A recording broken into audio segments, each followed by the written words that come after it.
বাংলাদেশের সমসাময়িক বিভিন্ন ইস্যুতে মার্কিন পররাষ্ট্র দপ্তরের ব্রিফিংয়ে নানা প্রশ্ন করা হয়। এবার এই ব্রিফিংয়ে বিডিআর হত্যাকাণ্ডে শেখ হাসিনার বিরুদ্ধে মামলা নিয়ে একটি প্রশ্ন করা হয়েছে।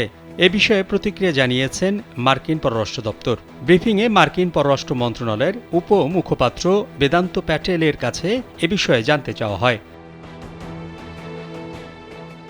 ব্রিফিংয়ে শারাফত হুসাইন নামের এক সাংবাদিক প্রশ্ন করেন, ঢাকার পিলখানায় বিডিআর হত্যাকাণ্ডের সংশ্লিষ্টতায় বাংলাদেশের সাবেক প্রধানমন্ত্রী শেখ হাসিনা সহ ৫৭ জনের বিরুদ্ধে আন্তর্জাতিক অপরাধ ট্রাইব্যুনালে অভিযোগ দায়ের করেছেন নিহত সেনা কর্মকর্তাদের পরিবারের সদস্যরা। অ্যাডভোকেট উদয় তাসপির মাধ্যমে সেনা কর্মকর্তাদের পরিবারের সদস্যরা এ অভিযোগ দায়ের করেছেন। শেখ হাসিনার বিরুদ্ধে বিডিআর হত্যাকাণ্ড মামলা নিয়ে আপনার মন্তব্য কী? অফার ওয়ালটন ফ্রিজ কিনে পেতে পারেন ২০ লক্ষ টাকা, রয়েছে কোটি কোটি টাকার নিশ্চিত উপহার। জবাবে মার্কিন পররাষ্ট্র মন্ত্রণালয়ের উপমুখপাত্র বেদান্ত প্যাটেল বলেন, সবশেষ বিষয়টি সম্পর্কে অবগত নই, তবে বিষয়টি সম্পর্কে আমার দল খোঁজখবর নেবে।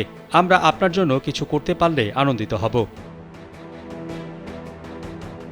এর আগে শেখ হাসিনার বিরুদ্ধে গুম সংশ্লিষ্টতা ও মার্কিন নিষেধাজ্ঞা ইস্যুতে যুক্তরাষ্ট্রের অবস্থান জানতে চাওয়া হয়। ব্রিফিংয়ে প্রশ্ন করা হয়, সংবাদ মাধ্যম নিউ ইয়র্ক টাইমসে বাংলাদেশের গুম কমিশনের তদন্তের বিষয়ে একটি অনুসন্ধানমূলক প্রতিবেদন প্রকাশ করেছে।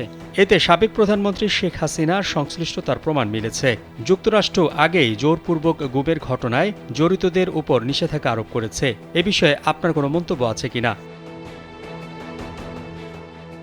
জবাবে দপ্তরের প্রধান উপমুখপাত্র বেদান্ত প্যাটেল বলেন, গত ২ দশকে শত শত বাংলাদেশিকে জোরপূর্বক গুম করা হয়েছে। এমন প্রতিবেদনের বিষয়ে আমরা গভীরভাবে উদ্বিগ্ন। জোরপূর্বক মানবাধিকারের লঙ্ঘন এবং এটি আটক বা বন্দীরা অনির্দিষ্ট সময়ের জন্য ট্রমার ভিতর দিয়ে পার করেন, এমনকি তাদের অনিশ্চয়তার বিষয়ে পরিবারগুলোকেও ট্রমার ভিতর দিয়ে যেতে হয়। তিনি বলেন, যুক্তরাষ্ট্র অন্তর্বর্তী সরকারের এই অপরাধের তদন্তের প্রচেষ্টাকে স্বাগত জানায়। এছাড়া আমরা ভিকটিম ও তাদের পরিবারের সদস্যদের জন্য ন্যায় বিচার প্রদানের জন্য ন্যায্য ও স্বচ্ছ প্রক্রিয়াকে উৎসাহিত করি। মোহাম্মদ শাহাবুদ্দিন মাহতাব, কালবেলা।